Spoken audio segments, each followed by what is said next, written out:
First inaugural podcast, No Man's Land podcast, done through Tennis Takes. First off, Dennis, how's it going this off season? And where are you right What's going on?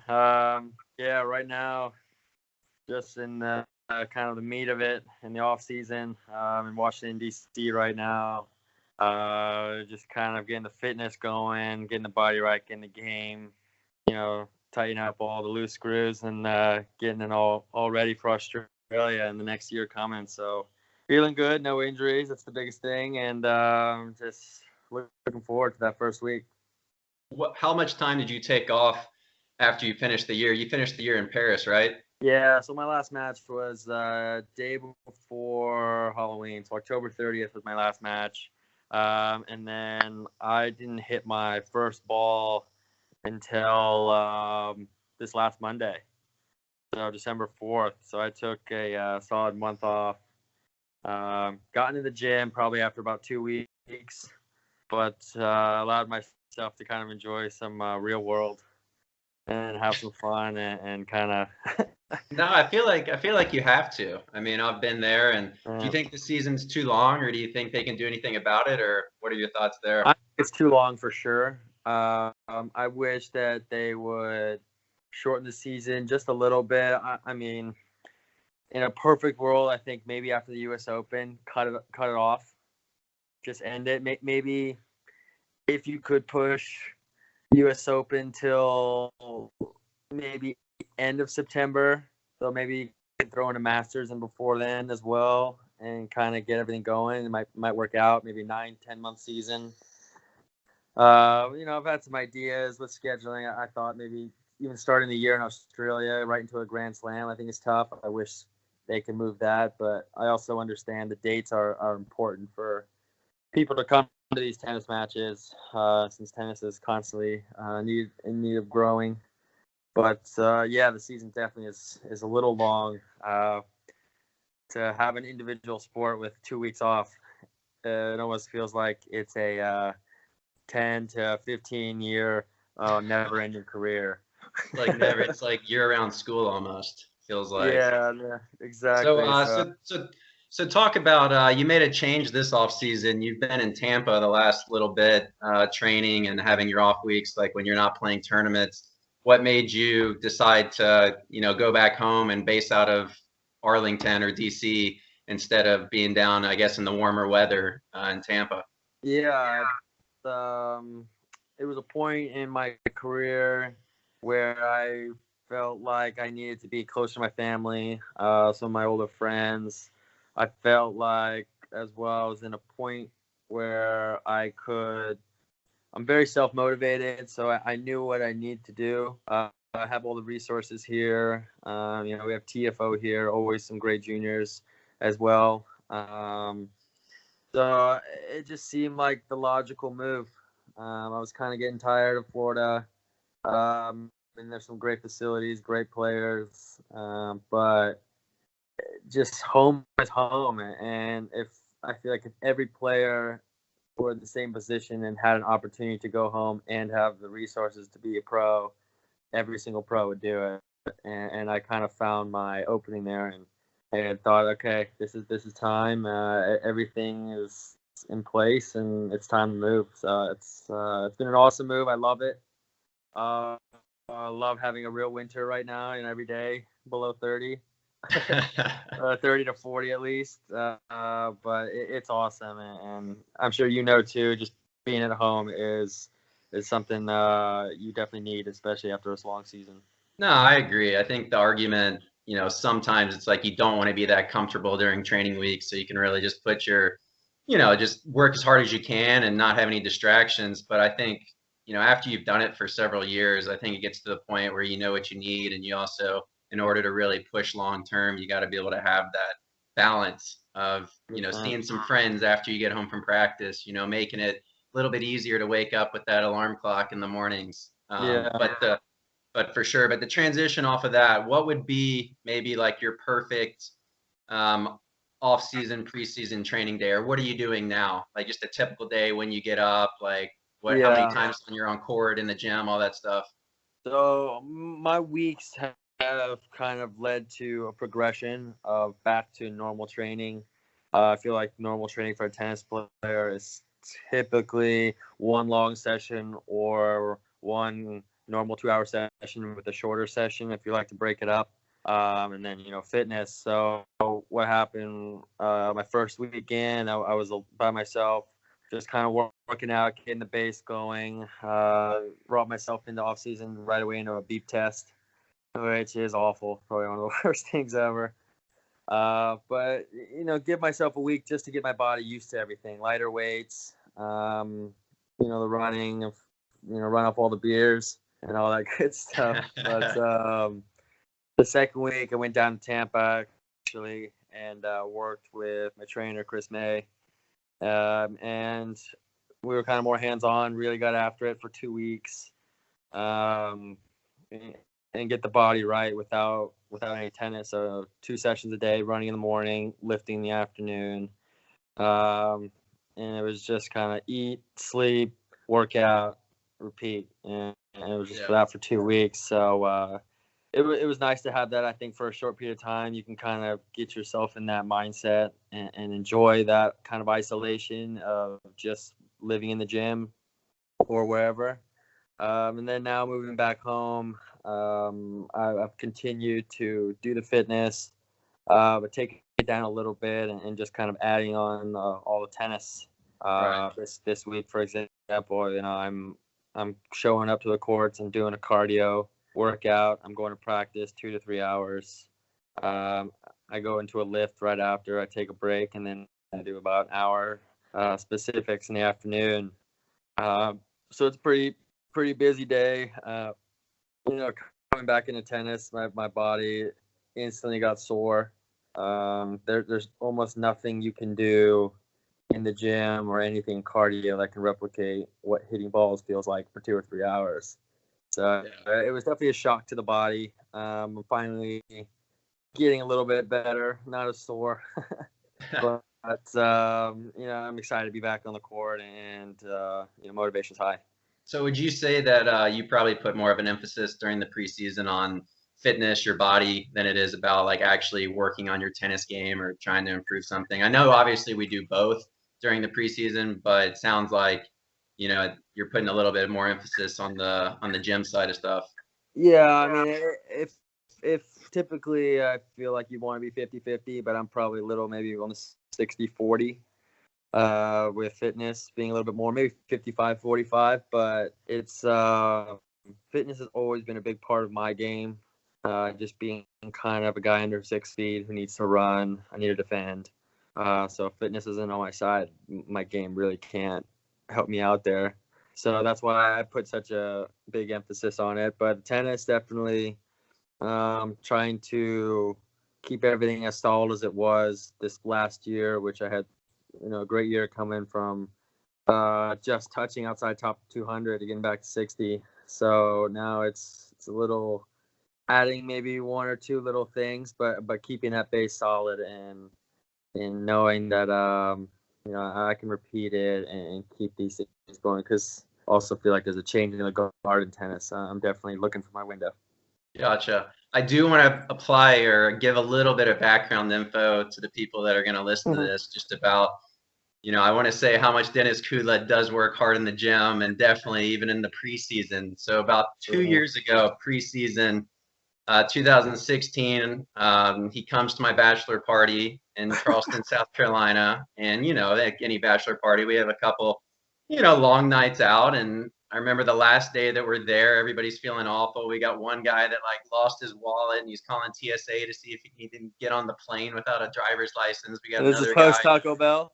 Yeah, we got another guy that's literally trying to like soothe scratch marks on his back from a long night. And here's Denis. He literally, nobody can barely open their eyes, and I see him like throwing on the headphones, like walking outside. I'm like, dude, what are you doing? And he's like, hey, been working on VO2 max. My trainer will kill me if I don't do anything. And so he goes across the street in like the open field and does 45 minutes of like straight sprints. So I just want people to know that the preseason, even though we have some fun, guys like you do get after it pretty well, and Mhm. I was really impressed on that week. I was I would impressed myself. That was tough, especially after late night at Taco Bell, which never helps the body. No, it's true. I would say I'd put you top five for sure of work hard, but I mean play hard but work hard guys. Yeah, Who else on tour? definitely. Thank you. Just so guys know, who else on tour? Like who would you make the list of like the top work hard, play hard guys? Work hard, play hard. Phew, I gotta think about that. I mean, I feel like Rafa is a secret work hard, play hard guy. Yeah. I feel like he'll have some nights out and he'll get after it, and then this guy's just a workhorse. Clearly. Who else? I think Americans can have that reputation. Some Aussie guys too. It's hard to tell. I'd honestly have to look down the rankings, but I feel like everyone has their fun. Right. Definitely. What do you think is Even too much? Like how many times, like a month? I mean, obviously it depends on, your schedule and maybe how you did in a certain tournament, but because there is that fine line. Like you have to be able to let loose every now and again, but you can't do it too much. What's 100%. kind of I like think it's your what line? I think it's depending how you're getting after it, what you're doing. If you're going out to bars or if you're staying at home, having some with some friends. I mean, there's a difference with that. I think at the end of the day, sleep is what's most important in those situations. So the later you're out, the worse it is. Not so much, I think, what you're consuming. Yeah, it can affect you a little bit, but Right. you're gonna burn it off. It's gonna come out unless you're doing it every single day, which you're probably not very good if you're doing it every single day. But it's. I mean, after a long stretch of tournaments, you have 4 or 5 weeks. I think it's totally fine to have a night, do whatever, and then get back to work and kind of relax. I know Yeah, for sure. there are tennis players out there, especially older guys who are wine connoisseurs and love drinking their 2 glasses of wine a couple times a week. That's totally fine. Some guys like their beer, but I think liquor could be a player's worst enemy for sure. I think that's a little bit tougher on the body, but again, everything in moderation Liquor is all followed by right. Taco Bell, not the. Yeah. As long as you're not hitting Taco Bell or pizzas at 4 in the morning. I think after long stretches and night here and there, you go out once a month, maybe twice a month. That's fine in my book. But it's also just timing. Before a slam, maybe tighten it up a little bit, but after a slam, you kind of relax. I mean, the stress of tennis can get to you, and everyone has different ways of kind of letting out their stress or calming their minds. And some people that's going out having some drinks, and some people that's going out to the woods or doing whatever. But for the ones that like to drink a couple, then as long as you're not blacking out, I think you're fine. Good stuff. Well, getting back, like you said, you had a really good year this year. You were top 100 in 2016, and then you had a little bit of a rough stretch, but then obviously came back with a vengeance this year. Do you think it was something in your mental game, actual game? Like, what do you think was the biggest difference in how you actually, or how you got back to the top? I think mental was a huge part of it. Just having the ups and downs of tennis. I had a huge run in 2015 in the grass court season, which set up a huge opportunity for me in 2016 to have a whole year in the tour events, and I didn't capitalize at all. I didn't make any damage. I feel like I relaxed. I was satisfied. And then after that, kind of came around the Wimbledon. I was like, oh wow, I still feel like I haven't done anything. I'm still 70 in the world, 80 in the world, but I got all these points coming off, and just you've seen it a couple times with some players, and I just lost it. I dropped down, lost my motivation because I felt like I should be in a certain place, but didn't want to really put in the work. Then after a tough stretch, I actually dropped out of the top 200 for the first time, probably since I broke into the top 200, and that was, I don't know, maybe 7 years. so it kind of opened my eyes. I needed to look myself in the mirror and really tell myself, do I want to continue playing tennis in this way and failing, or do I want to push myself to the abilities I know that I have and really become a little bit more professional and give your best shot. So that's exactly what I did. I started working with Dustin Taylor right when I kind of made that decision, and we took results out of it and just really put in a lot of work. Really approached the mental side, keeping things super simple. He really broke down the game for me to see really clearly and not make it too complicated, which there are some players that overanalyze, and I'm definitely one of them. So I think we both are. This guy. And to have it to be as simple as possible is important because we're going to make it complicated ourselves. So That's a good point.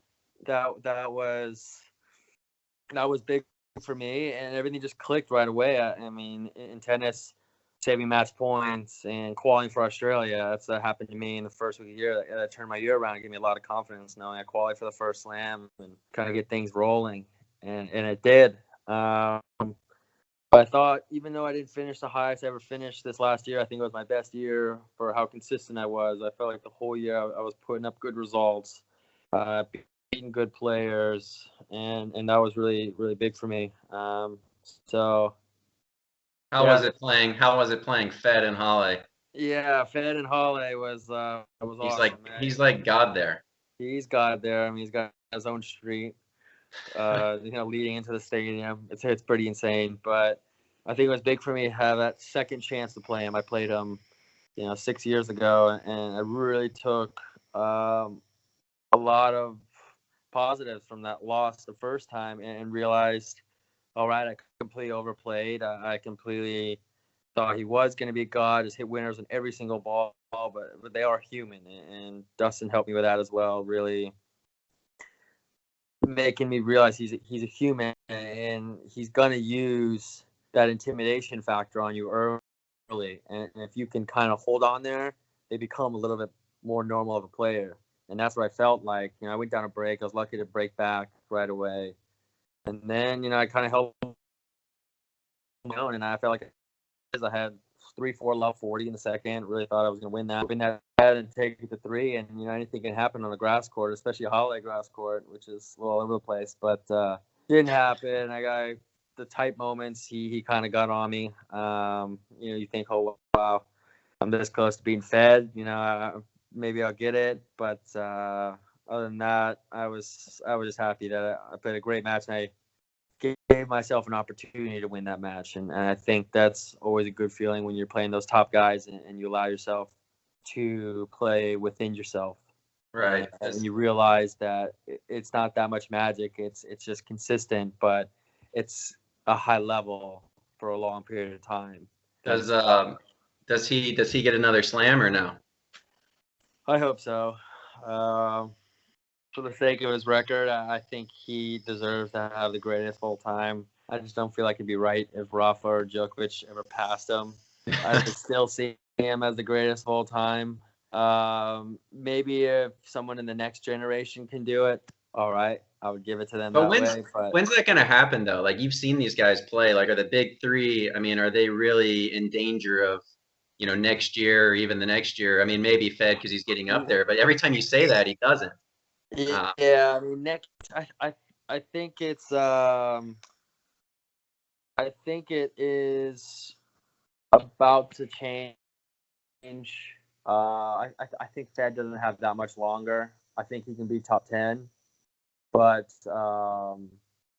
for Rafa, I think he still has time to maybe put a couple on there. I mean, he dominates the clay with Team and Zverev, but getting closer and closer, and it'll be tougher and tougher. I mean, it seems like his knee problems are really big. So, him not playing a lot when the hard court kind of season is there, it takes confidence away. And then Djokovic is looking as good as ever. So that's machine. Something. Yeah, I think the next year could be scary good. But at the same time, 5, 6 guys coming up, they might put in a huge offseason, huge first couple of weeks. They'll maybe make their first quarters and semis because it's all open, and then they just can ride a wave. So we'll see. Zverev is getting scary good. But the top three, I think I give them 2 years max to be still the big three. That I think the change in the guard is coming. Yeah, it's got to. Who were you? You've played a couple of the young guys. Like you beat Kashanov this year. You beat Tsitsipas and Halle. You've probably practiced with the rest, but I mean, Koric ended the year well. Yeah. Medvedev had a big end of the year. I mean, obviously Zverev team, they've already been established, top 10 guys. Yeah. But who do you think out of those other maybe 3 or 4, even Shapovalov, Chung started last year great. He'll have a tough time, keeping his ranking up just because of how good his Australia was. But who do you think out of those like 4 or 5 guys is probably going to make the next push to the top 10? I think Kachanov is going to make his push. He's just so solid, unbelievable competitor. It doesn't seem like he's playing out of his mind or anything like that. He just plays such a big, overpowering game, and you think the big guys are taking over the sport, and it's just reality. His shots are going to be more overpowering than most guys' shots, and his A game will beat most guys. Yeah, he proved it. Yeah. Yeah. So like, it almost doesn't matter how good you're playing. If he's playing really good, I mean, it's just pound for pound, he's bigger, he's better. Unless he plays Denis Kudla in DC, and then exactly. You can't. No one has to be there. Shapovalov, unbelievable amount of talent. I think he's still one of those young guys that just is so much energy, and it's just kind of containing it and creating a little bit more discipline in his game. I think we'll put him in the top 10. When you're that talented, it's pretty tough to stay disciplined when you feel like you have so many options. Medvedev, I was actually surprised he got to the top 20 like he did. I thought his game was really funky, but he's proven enough for guys to be super uncomfortable. I don't think he's got a top 10 coming right now. Maybe a little later on. Then Chung, I think health is big for him, but he is incredibly solid. Maybe needs, I think, to work on the serve for a top 10. I think top 10 guys just really have no holes in their games. And I think sometimes the serve can kind of hurt him. And then Koric, I think he's really found his strides.